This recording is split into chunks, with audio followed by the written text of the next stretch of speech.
Come on and shine, shine, shine. Las Vegas, shine your light on me. Welcome to Las Vegas Tonight with your award-winning host, Dale Davidson. Dale interviews fascinating guests from top-ranked celebrities to people just like you who have an important story to tell. For more than 15 years, Dale has broadcast every week from the fabulous Las Vegas Strip. He finds the people who really make Las Vegas a one-of-a-kind city and lets the world know just what's happening in this remarkable town. You'll discover why 50 million people visit the entertainment capital of the world every year. Stay tuned for another exciting episode of Las Vegas Tonight. Welcome to Las Vegas Tonight. I'm your host, Dale Davidson. Thank you so much for tuning in. Believe me, you're going to be as glad as I am because we have a legendary guest. Eric Endy is with us. He's from a legendary gaming family here in Las Vegas, and he has seen it all. Thanks for coming on, Eric. Thanks for having me. We appreciate it very much. So we decided by doing the math during the before we rolled tape, you've been here since you were 8. I have, yes. You're practically a native. And I'll say the same thing I say to natives. So you're the one. So when you first came, there weren't that many people here, relatively speaking, huh? No, and I wasn't real happy about coming here. Yeah. It was my father who had decided, it's all in my book, that he wanted to leave Los Angeles and the company, his father's company actually, who he sold out to somebody, and my dad decided to move to Las Vegas and said, he convinced us saying, you know, it's so hot there, they swim laps in the swimming pool. You don't have to run track. And we were all excited about it. Come to find out, they don't do that. But he promised us a swimming pool instead. So, yeah, and he delivered. Yeah, he delivered. He always good. did. So what was different? First of all, let me show everybody the book. Paul S. Endy Jr., Las Vegas Casino Gaming Legend. And Paul was your dad, and the name of his company was Paulson Gaming, wasn't it? Yeah, Paulson Dice and Card was the original name. Yeah. And what's interesting is, my main impetus for writing the book was really to solidify his name in history, because everybody, including Donald Trump and other celebrities, always called him Mr. Paulson. Yeah. And he was not Mr. Paulson. He was Paul Endy. Right. He named the company Paulson after his father because he was Paul's son. His father, my grandfather, the legendary Paul Endy Sr., who first started the only gaming chip in the world, was Paul Endy Sr. Yes. So that's where the name Paulson came from, not because his kids worked in the business with him, but he played it like a tribute to his father. Oh, that's nice. And now you're following up and doing the same thing for him. I am. Tell me what it was like to grow up in that family, which really was gaming royalty. You know, it really truly was, wasn't it? It was. I started in the business later. I had 2 brothers who both worked for my father at early ages, right out of college and high school. Right. I chose to go in the gaming industry much later when my father invited me or asked me to come to work for him after my middle brother had passed away. Yes. And I couldn't, turn him down, but it was very quickly that I learned and got an opportunity to go around and meet the various casino owners, Wayne Newton. The sheriff was a very good friend of my father's, Ralph Lambs. They were buddies. Yeah. And my dad, cool enough, was the only and first person, maybe the only person he was at that time, to be allowed to join the Las Vegas Country Club, because it was known, with all due respect, to be a primarily Jewish club. Right. I mean, yeah, I read that in your book. But Kirk Kerkorian really took a liking to my father who built the International Hotel, which became the Las Vegas Hilton, and now is the Westgate. And the MGM Grand. And the MGM Grand. He really took a liking to my father and said, come on, Paul, you got to join the Las Vegas Country Club. And my dad was invited to join. And, wow. It's a real tribute to him. That is. So I was pretty young at that time, so Crooked Corny didn't mean a lot to me. You know, I knew Trans World Airlines and some of his other holdings, but I was really impressed later in life, especially now that I've written the book, to have met these really wonderful people that started the gaming industry in Nevada. Yes. People like the Domainis and the Housels and the Engelstads, and reintroducing myself to what I call the old timers that were the original movers and shakers in Las Vegas has been really, really eye-opening. Yes, and you were here during the mob era, really, when they were involved often secretly in ownership of casinos. Absolutely. Yeah, tell me a little bit about that. What was that like? You know, my father never, and I think he did it to protect us, never really discussed a lot of the mob situation, but I know some of his friends were, you know, had mob connections, his friends at the Sands Hotel, his friends at the Dunes Hotel, and especially the Stardust. He kind of protected us from that. I think the closest story I ever got is when he was delivering chips to the Calneva up in Lake Tahoe. Oh, sure. When he ran into, you know, John F. Kennedy was there at one point, and so was Marilyn. Sinatra owned it for a while. Sinatra had an ownership, and then Marilyn Monroe was there, and he got to go under these tunnels that were under the Calneva that, you know, various people use. He kind of told us that story, but he never really talked a lot about the mob. He was more kind of infatuated, I want to say, with Howard Hughes. Yeah. Because it was Howard Hughes who came in. And he really changed this town, didn't he? And you have a long section about it that's really fascinating. Talk about Howard Hughes and how much he meant and his legacy still means to Las Vegas. Well, I think what Howard Hughes did that I think we all, if we had the opportunity, could have done was bought land and you know, just bought properties. I like the story. My favorite story is Howard Hughes checks into the Desert Inn, and he doesn't want to leave. He says, "I'm staying here," and they say, "Well," and he had like the whole floor, right? The whole floor was his, and they said, "Well, Mr. Hughes, you can't stay here unless you buy the place. How much is it for sale?" And he turns around and buys the Desert Inn, and then he wants to know how many more of these tax deals are there. So then he buys the Sahara, and he buys Harold's Club in Reno, and he buys, you know, all the land where Summerlin is now. Oh, I know, acres and acres of land. I think my father, looking back, one of the things he didn't do, and I wish he would have, is, although he didn't have money at the time, when he moved here from Los Angeles, he borrowed $3,000 from his father and bought a bankrupt dice company. And he lived in a little trailer behind he called it Lucky 2121 Industrial Road. He lived in a trailer, and he took a shower with a hose every night. I mean, we had no real money. You know? We lived a decent life in Monterey Park, California. But as he grew the business, he knew that he had to manufacture the equipment during the day, and then every night he would be out talking to all these people and selling. That's when the casino bosses worked during those days. They worked at night because that's when the high rollers were there and the gamblers were there. So he would go out and solicit customers' business at night and then manufacture them during the day. So I didn't see a lot of my father during our Las Vegas years at the beginning, but he was a very important part of our life.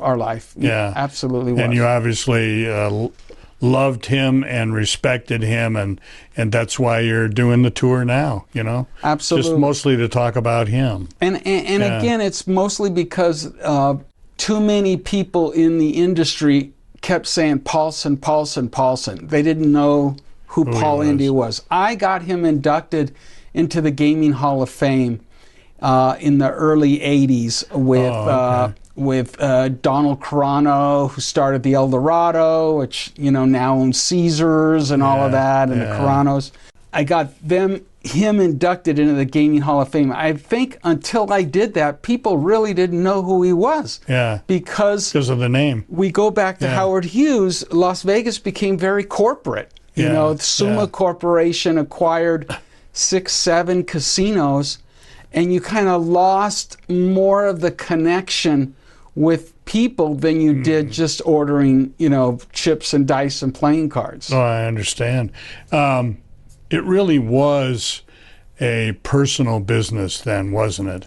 And the owners, from the owners down, they knew who the whales were. The big spenders, the big guys in town. And keep in mind, we made gambling chips. We're making money. So we had to have the trust of not only the casino manager, the security people, the camera people, the cage people. My dad developed a real trust with them that they knew if they got chips from Paulson with standardized colors, who my father was the first company to do that, they knew that the chips were legitimate, that they were protected. Before my father started making gaming chips, other chip companies would make whatever color chips the casinos wanted. Right. Let's say, for example, the Horseshoe had a $100 black chip. Well, another company would make a $25 black chip. Well, they'd end up paying off these people in $100 when it was supposed to only be a $25 chip. Yeah. So my father said, no. He legitimized gaming and said, no, all $100 chips are black. And what were the other denominations of red colors? for $5, green $25. Dollars were usually silver dollars at that time, or white. $1,000 were yellow. $500 were purple. My father would not make any other color chip for a customer, even though we were asked to do that on many, many occasions. But you made commemorative chips. We did. Tell me about that business, and was that profitable itself? Very profitable for the casinos, okay? For us, they were small value numbers. For example, the Mike Tyson chips. Everybody remembers Mike Tyson, I think, fighting with Evander Holyfield when Mike Tyson bit his ear. Yes. So we would deliver Mike Tyson chips to the MGM for every fight. They were $25 and $100 chips. So if you can imagine, every time the chip collectors especially came to buy those chips for $100 and walk out the door, if the casino paid us $1, and they made $99. They're making $99 on every chip they walked out the doors. My dad called the casinos are really the banks. But we do Frank Sinatra chips every year for his birthday at Foxwoods. We've done Tony Bennett chips. We've done Jimi Hendrix. We've done all of the rock and roll groups, Ozzy Osbourne, Red Hot Chili Peppers. The collectible market, which I'll be speaking at the National Collectors Convention in July at the South Point. I'm their VIP speaker. I'm very privileged to have been invited. Are very active, and I just saw on Facebook that I've already seen the new Horseshoe chips at Bally's. Have you? They were just put on the table on Friday night. So now Horseshoe's rebranding. Bally's. Bally's is branding itself as the Tropicana. We'll see what happens over there. Around we go. But you can see where these chip collectors have already found out. We got to get those Horseshoe chips. They've just come out, so they're all over town buying the new Horseshoe chips. We have a chip in my book that we made for the Mermaid Casino in downtown Las Vegas in 1987, I think, that just sold the $5 chip for $25,000. Wow. One chip.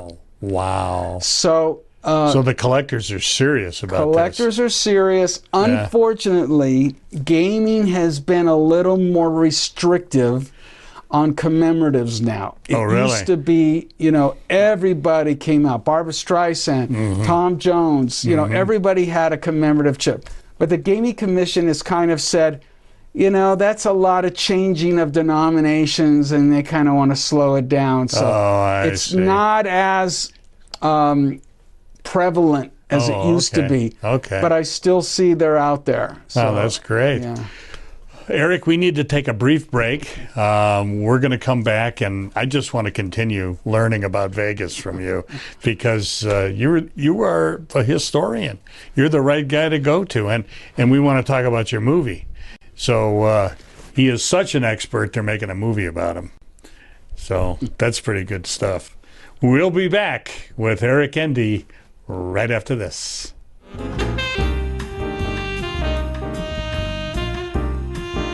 Hi, I'm Dale Davidson, host of Las Vegas Tonight. Radio has an enduring place in the heart of America. Sometimes it's music that can enliven your spirit or keep you company when you need some. More often for me, it's just been the right spoken word or two that can quiet my mind and soul. Radio brings me a reassuring word in the quiet of night or a welcoming voice early in the morning as I shake off the night's sleep and find my way into God's purpose for my day. And always, I find the best radio station is the one that brings me the best news, the gospel of Jesus Christ. My favorite radio station is KKVV in Las Vegas, Nevada. It's still right where it's been for years at 1060 on the AM dial, hovering over Sin City like a gospel airship, broadcasting the good news of the abounding love that Jesus Christ has for every single one of us. No matter who you are or where you live, you can receive God's Word via the KKVV Gospel Airship. Just go to kkvv.com and click on Listen Live. KKVV is using all the tools that God's provided them, like podcasting and video streaming and video on demand, to produce programs that lift up our fellow believers and save the lost.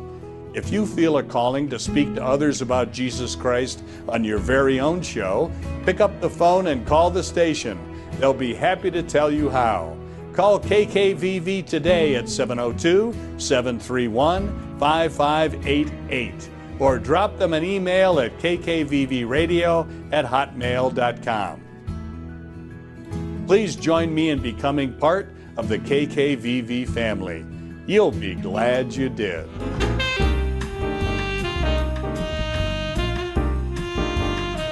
Welcome back to Las Vegas Tonight. I'm your host, Dale Davidson.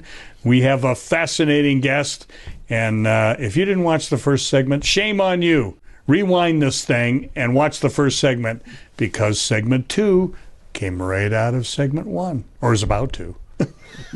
Thanks for coming on again, Eric. I appreciate it. You said something fascinating right before we rolled here. You tell your story in this book and the story of Las Vegas through the chips, in a way. Tell me what you said a second ago. Yeah, what I wanted to do with this book is not only pay tribute to my father, but there wasn't a book that I could see about Las Vegas that really tracked the history of Las Vegas from its very beginning in 1931, right, when it was Sin City. Yeah, one gaming casino, was legalized. Gaming was just legalized, yeah, right, all the way to when the governor, to when half of the Strip was shut down in 1963 when President Kennedy was assassinated, right, and then the full Strip gets shut down by our governor during COVID. Right. And then we have Mr. Las Vegas, who I really respect, Wayne Newton, who opens up the Strip saying, "Come on back and let's wear a mask." All I could envision was my father saying, "Don't you dare let those people in the casino with a mask. They're robbers. Robbers wear masks." Yeah. So, that's funny. So what I did in the book is I broke it up into the segments from Sin City to family destination to now luxury accommodations, or, this is like the place for the new hip youngsters. And I showed the book to UNLV. I went to the UNLV Foundation and talked to them. I was invited to go. And they were so impressed with the book that they're going to either offer it to their gaming school, in the library, and then offer it to the students. Because my book tells not only the history of Las Vegas and about Paul Endy, who was involved in all of these Making aspects, everything happen. with the sheriff, with the mayor, with Wayne Newton. You know, it was just a small town at that time. But I told it through the gaming chips we manufacture. As being the manufacturer of 99% of the casinos in the world that use Paulson chips, it was easy for me to take one of the first casinos ever built on the Strip, other than the El Rancho, was a Hacienda. So I have it imploded and Red Foxes on it, who was one of very controversial black comedian that my dad would never let me go see at the Hacienda. So that gets imploded, and up comes Mandalay Bay with Michael Jackson 1 chips that we made. Oh, okay. Same as the Aladdin Hotel that was once owned by Wayne Newton as a partner, and it gets imploded, and up comes Planet Hollywood with Britney Spears' grand opening chips on it.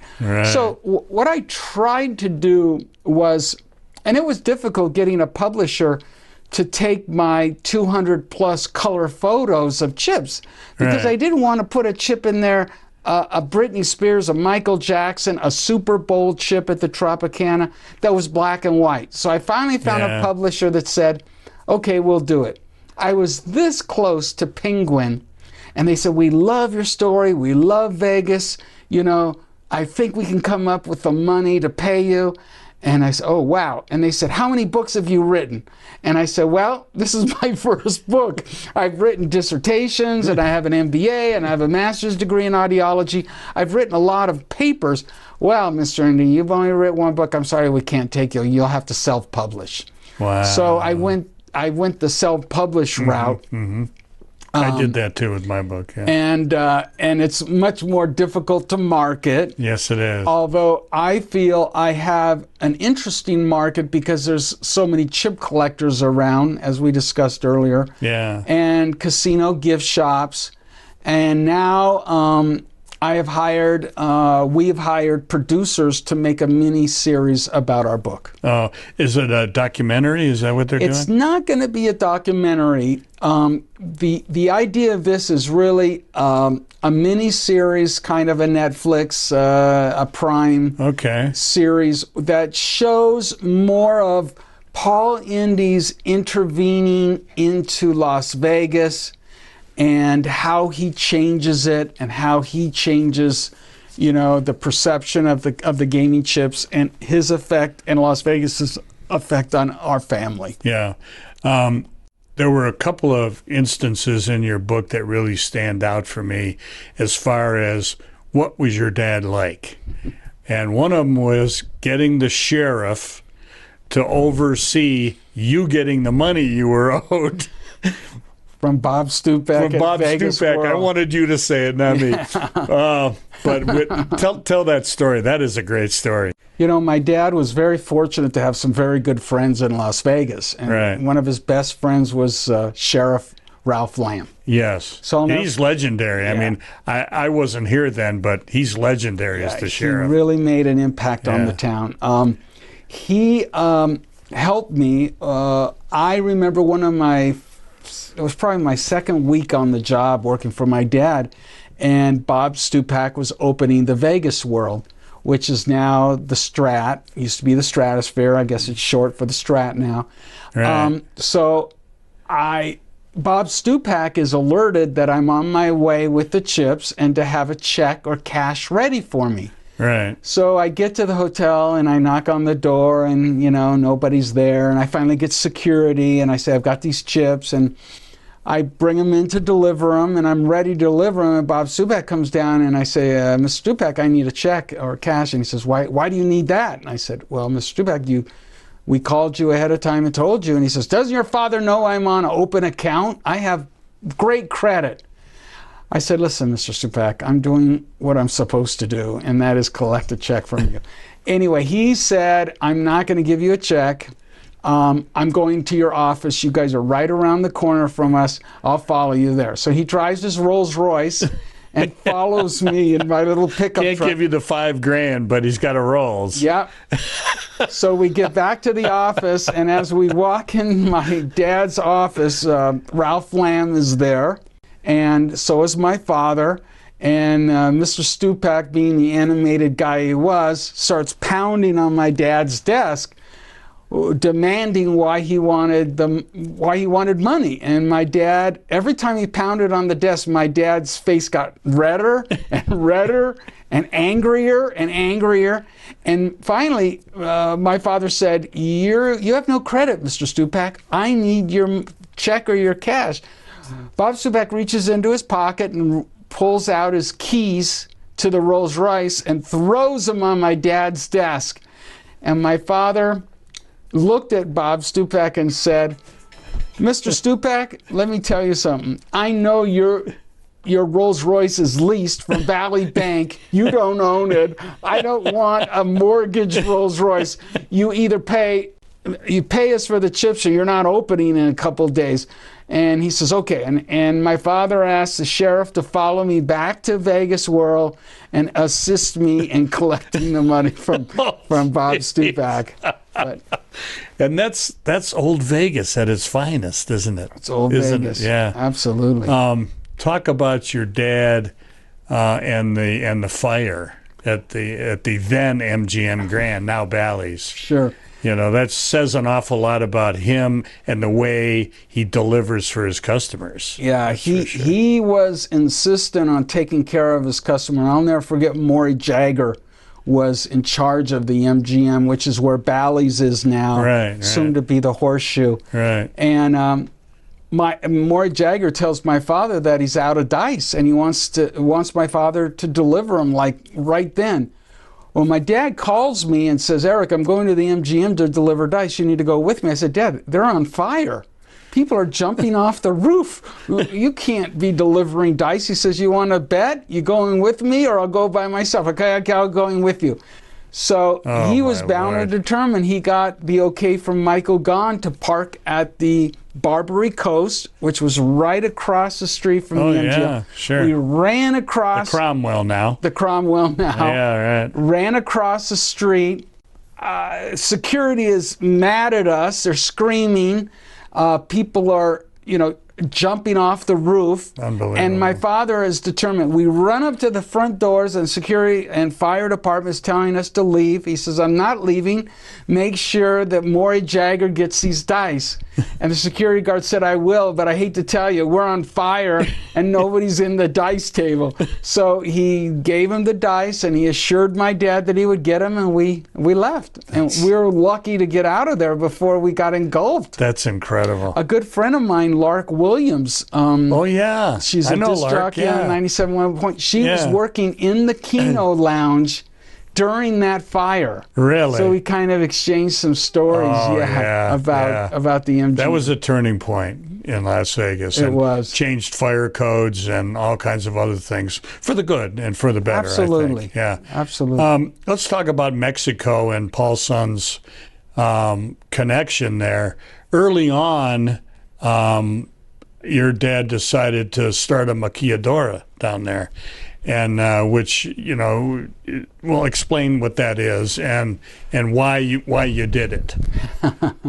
Well, this was another beginning fit of my dad's temper, to be honest with you, because we were manufacturing dice and chips on Industrial Road, and OSHA came in the office one day and said, listen, Mr. Endy, that material that you make dice out of, that's called cellulose nitrate. My dad goes, of course it is. He goes, do you realize how flammable that is?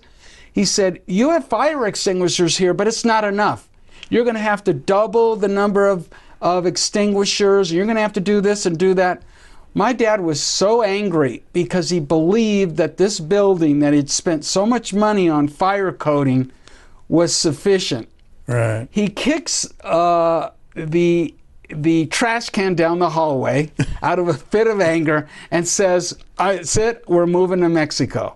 Wow. So he packed up the dice shop in the following weekend, moved half of it to a hotel in San Luis, Mexico, Right. and began manufacturing dice and had the entire dice shop moved within just a couple weeks. That's incredible. So he moved, that was the beginning of the operation. Yeah. Longer story is that we were having a very difficult time hiring people because of the benefits that the hotels paid at that time. Yeah. We mostly employed, thankfully, armed forces spouses, Right. partners. They would work in our factory because they were, part-time at Nellis Air Force Base, and we were very fortunate that we had that workforce. But at that time, there was very little labor around to manufacture, especially gaming chips and dice. So it's very fine tolerances, and it's very scientific. And very labor intensive. Yeah. And my dad loved Mexico and loved the people there and loved, of course, the wages, but he more loved the honesty and how hard the Mexican people were willing to work and not complain. They worked in better conditions at our factory than what they lived in. That's amazing. We eventually grew the Mexico manufacturing plant to over 500 employees. Wow. From just a handful at the beginning. And then you started with dice, but then you started making chips down there too. Started making chips. And you said in your book that the security was so good down there in terms of the cameras and security guards and that sort of thing that it really guaranteed the integrity of the chips. Did, because remember, one of the reasons is because in a maquiladora, everything you bring into that country has got to go back out. Yeah. So they counted, they wanted a count of every chip across that border. Right. So it gave my dad extra security protection, knowing that he had to account for everything. Yeah.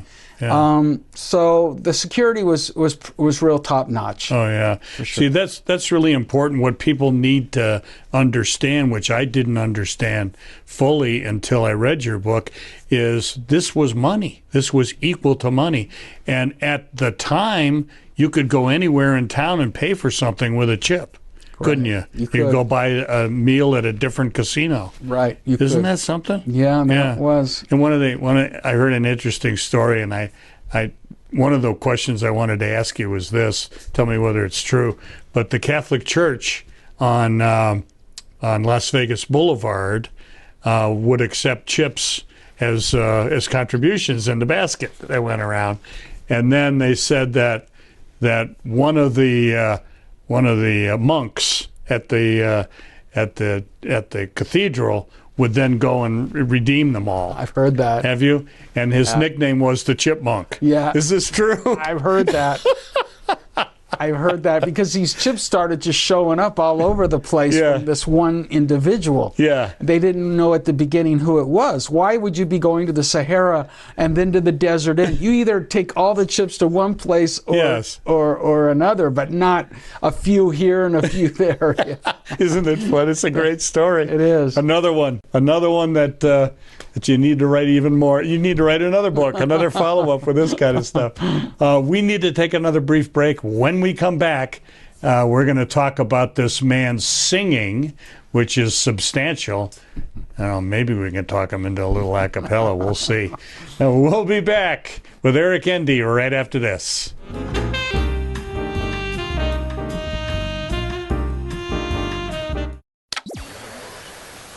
Our world isn't perfect.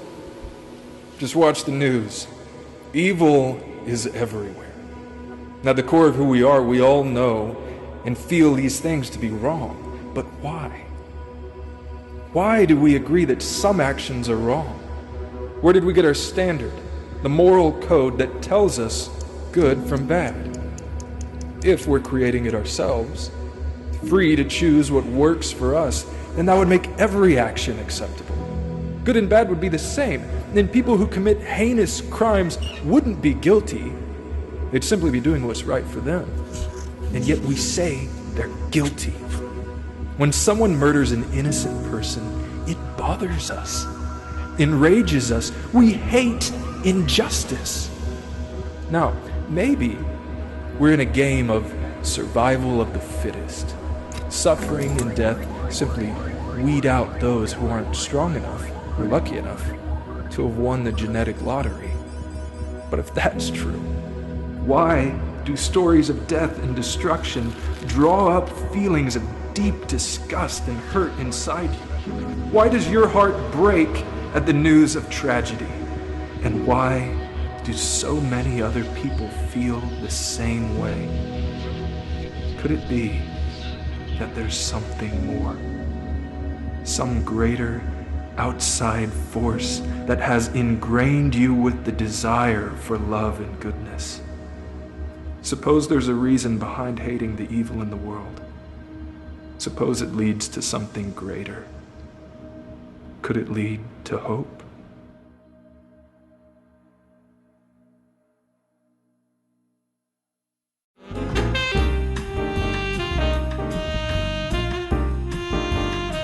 Welcome back to Las Vegas Tonight. I'm your host, Dale Davidson. Eric Endy is my very special guest. He's been regaling us, that's the right word, regaling us with great Las Vegas stories. Thanks again for coming on. It's really been a lot of fun. I want to talk about you a little bit. You're quite the singer.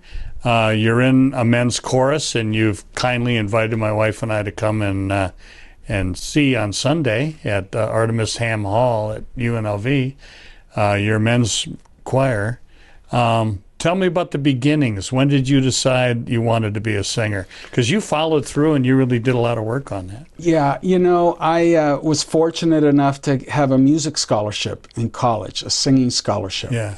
When I was in high school, I was in a very aggressive singing, dancing, performing group called Time at Valley High School, and then transferred to Western High School to continue to be with the same director, whose wife was from Juilliard and he was from a music school, and they put together this amazing group of singers with an orchestra and a band and a light show. Wow. We didn't do like we do today, stand up, sing, everybody sings as a choir and sit down. We were dancing behind microphones, we had outfits, we had costumes. Wow, this is awesome. We performed with Wayne Newton, we performed on the Strip, we performed at various conventions throughout Las Vegas, raising money for the school. Won number one at the International Jazz Festival in Reno, Nevada. That's not nothing. And beat That's a school something. from England. Wow. It was amazing. Wow.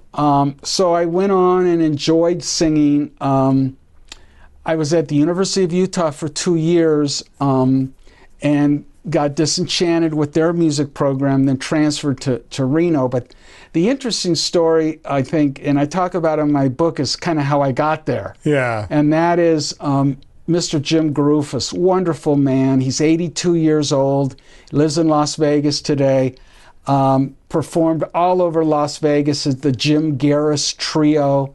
Right. He performed at our wedding. Anyway, he was my music director at Valley High School. And I was in the music room one day when the principal, his name was Marshall Darnell, I'll never forget him, comes into the room and asks my music director why there's so much trash in his trash barrel. And my music director looks at him and says, Mr. Darnell, that's not my job, that's a custodian. He says, well, it's your job now. You're going to be emptying your trash in your room and the rest of the music development. And Garuf says, that's not fair. And he says, I don't care whether you think it's fair or not, and walks out of the room. I was just horrified. Right. And Mr. Garufas then decides to leave Valley High School and start a new group called Jubilation at Western. Well, I told my dad about this story, and my dad was hot as could be. And I said, I'm going to Western. But he really got mad when he found out, and I told him that Marshall Darnell had blocked my ability to transfer to Western High School, because he was claiming I was like the quarterback of the football team who can't play for a school. And Marshall Darnell said I was being prostulated by Mr. Groofus. I don't even know what that word is. I didn't either, but my dad didn't like it. And he said, you set up a meeting with that Marshall Darnell, and I'll take care of it. And I said, oh my God. So I set up the meeting, and I'm pacing back and forth. My dad comes in. We go into Marshall's office, and my dad grabs Darnell's tie and starts squeezing it. And Marshall's face starts turning red, and my dad says, so you called my son a prostitute, or being prostituted? Or what did you call him? What did you say? Prostulate? What does that mean? And Darnell says, I know he's being convinced to go. And my dad says, he wants to go. You tell me right now, and you scream it out that he can go, or you're not going anywhere again. He continues to squeeze it.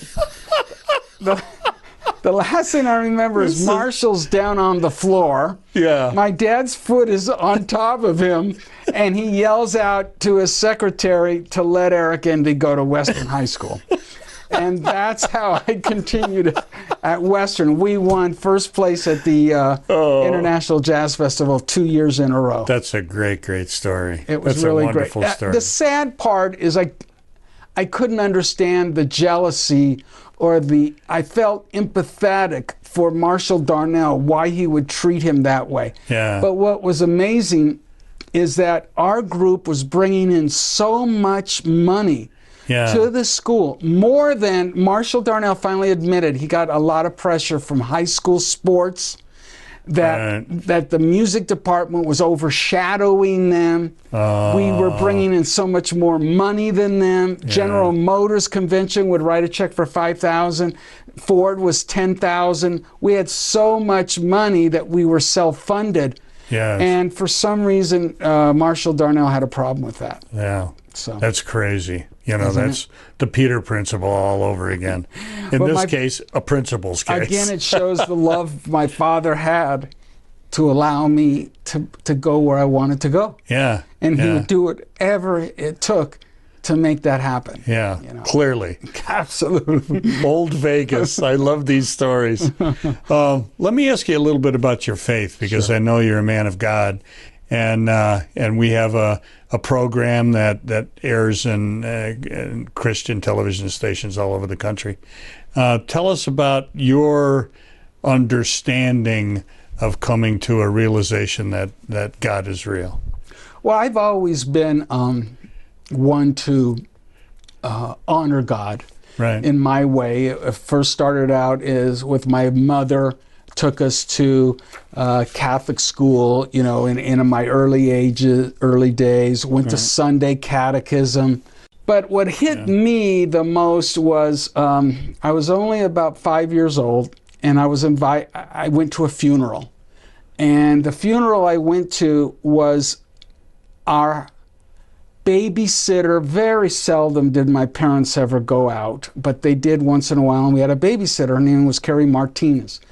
So her husband had passed away from a lead poisoning from a pencil that had got shoved into his leg. He had fallen in, I think it was at the library. He had fallen, this pencil punctures his leg, and went to the hospital and passed away. What? They found him dead. Wow. They put him in the coffin. And the funeral was as I recall, a couple days later. So we go to the funeral, and to protect us from being in the funeral parlor, I remember my mom had to stay out in the lobby. All I remember is there was a bunch of screaming and yelling. Well, Carrie's husband, Manuel, got up out of the coffin. Oh, my Lord. And was alive. Wow. So in those days, that was 56, 57?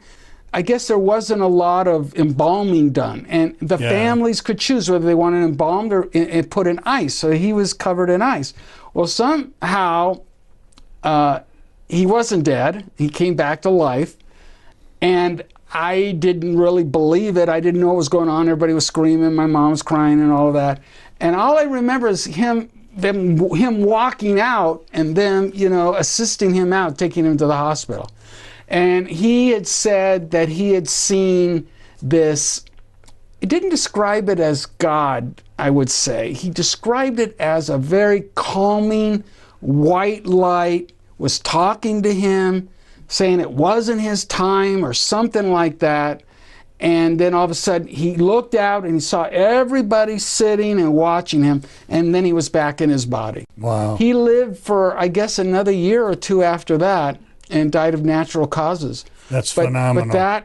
But that's the first time I've ever seen a person, get up out of a casket. I've never seen was that. in a casket. I didn't see him in the casket, but everybody else did. But I saw him come out of the mortuary.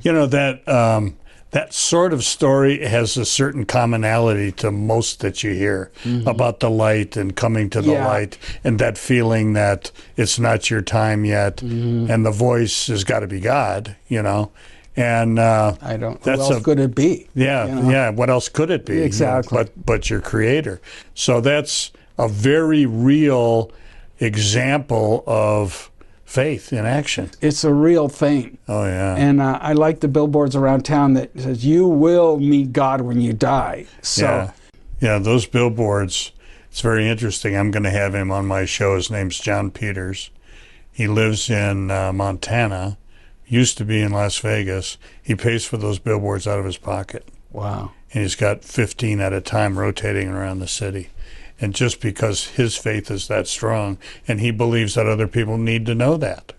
Has he had any kind of out-of-body experience or been aware of anybody like My that? guess is he has, but I never asked him. So I'm going to have him on my show. Yeah. And ask him what convinced him so solidly to do this, so much so that he travels from state to state and gives away banners and signs and things like that to put up all over the country, just because he's that strong a believer in it. And he's got some wealth, so that's how he's spending it, which is very interesting. Yeah. Let's talk about you in the future. Going to be in Vegas the rest of your life? Yeah, I love it here. I've lived in the cold climate of Reno in the snow. Yeah. And I would rather take the summer. Las Vegas has, we can be at the mountains within 30 minutes. We can be at Lake Mead within 30 minutes. It still has a smaller town, atmosphere. You talk to people and you get the respect. This is our town. And you've raised a family here. Tell me a little bit about your family. Yeah, I'm very proud of my wife, Xiaochin, Kathy Endy, and we have 2 sons and a daughter. My oldest son is in private equity in Los Angeles. My middle son, Nevin, is a broker and financial expert in Las Vegas, and my daughter, kind of following my footsteps a little, she works for the Boyd Group in human resources and the human side of the casino. That's nice. That's nice. That somebody else is carrying on the legacy. You still run the company? No, I don't. Long story short, in 1995. 96, I reverse merged it with a French company who had a patent in the RFID. RFID now, as we all know, is used to track people into all kinds of things. We put it in the chips. And I felt the right combination after my dad had passed away, so I did a reverse merger with them. Helped them with the company as a publicly traded company, because I took the company public earlier. We sold the company to a Japanese company called Angel right before the COVID hit in 2021. Oh, you did? So right recently. before. Yeah. Recently. And it's kind of cool. Their name is Angels. So one of the things I say in the back of my book is for my dad not to worry that we're in good hands with an angel. I like it. I like it. And you've been an angel of a guest. Well, thank you. You know, I appreciate it. Thank you so much. Eric Endy, ladies and gentlemen, a great guy. His book, once again, Paul S. Endy Jr., Las Vegas Casino Legend. And we hope the movie does well. Thank you. And we wish you the very best. Thanks again for coming. Thanks for having me. What a great guest. Eric Endy. We'll have you on again when the movie's done. Or miniseries. Or miniseries, whatever it is. whatever it turns out to be. And as I try to remember to say each and every episode of Las Vegas Tonight, two things. First, please feel free to support us financially. And you can do that by going to our website, which is www.vegassaints.org. And the second thing is, when it comes to our Lord and Savior Jesus Christ, please walk with him. God bless you.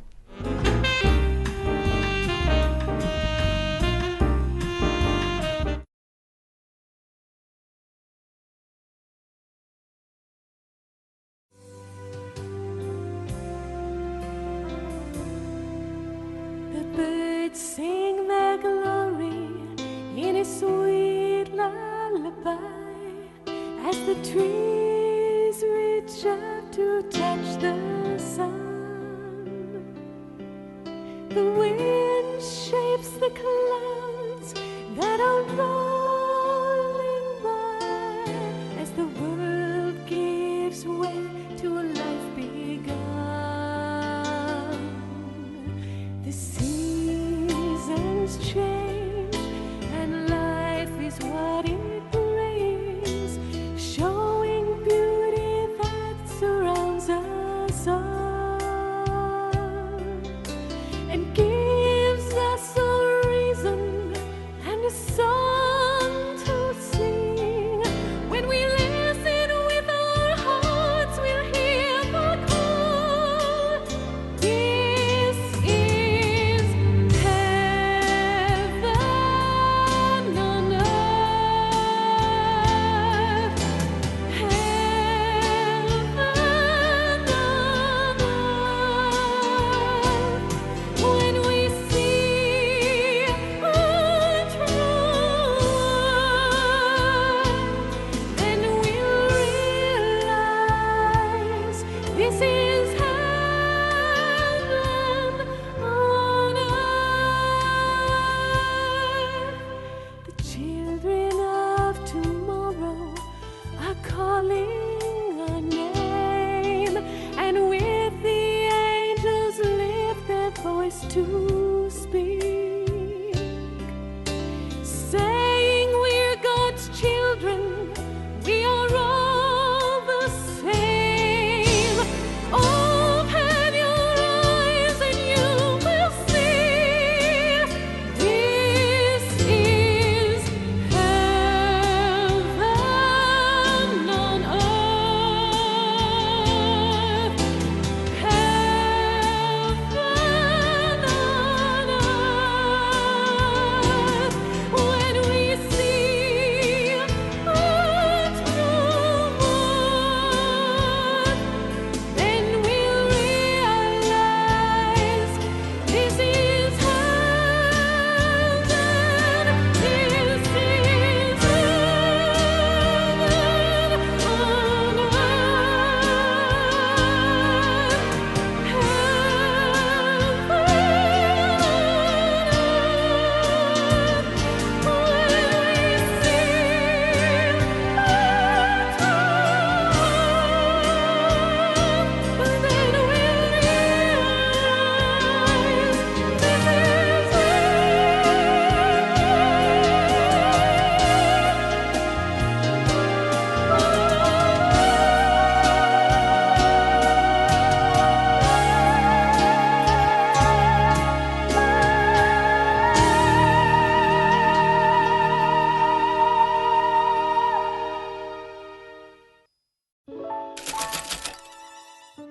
What is the Bible?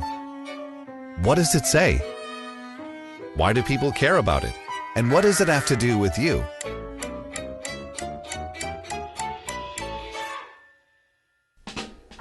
Christians claim the Bible was authored by God through human hands to share His story and help us understand who He is. It's a diverse collection of literature, including historical accounts, poetry, stories, and wisdom. It contains mind-blowing adventures like men being thrown into a fire-filled furnace, yet they weren't burned. It speaks of an old man who was lowered into a lion's den, only to be supernaturally protected and not eaten. It also tells the story of a little girl who had died, yet miraculously came back to life. The Bible is one book that contains 66 smaller books. It was written over a period of 1,500 years and authored by over 40 different people that range from shepherds to doctors, scholars, farmers, and kings. Completed 2,000 years ago, historians say it's one of the most reliable books on the planet. Over 10,000 manuscripts have survived the centuries. Compare that to only 235 known manuscripts of Shakespeare's First Folio. There have been over 5 billion copies printed worldwide, making it the most reproduced book in the world. The Bible is divided into two sections, the Old Testament and the New Testament. The Old Testament is well known for its early history of the world and insight into life, giving wisdom such as don't murder and love one another. Other sections are a bit racy, such as your breasts are like two fawns, twins of a gazelle. The first 4 books in the New Testament tell the story of Jesus through the perspectives of 4 of his closest friends. The rest of the New Testament is stories and letters revealing what Jesus' closest followers did after his time on earth. God used average people to heal all kinds of diseases and drive out demons. Many of Jesus' followers were killed because they dared to preach his message. Jesus claimed to be the human manifestation of God's unfailing love for humanity and the secret for true inner peace. He gave hope to the hopeless, love to the unloved, and then gave his life to bring never-ending life to everyone who would believe in him. That's where you come in. Beware, reading this book will change you. As you read it, its message of hope will come alive in you. That's what it's designed to do. Why not give it a shot and see for yourself what it says? It just might surprise you.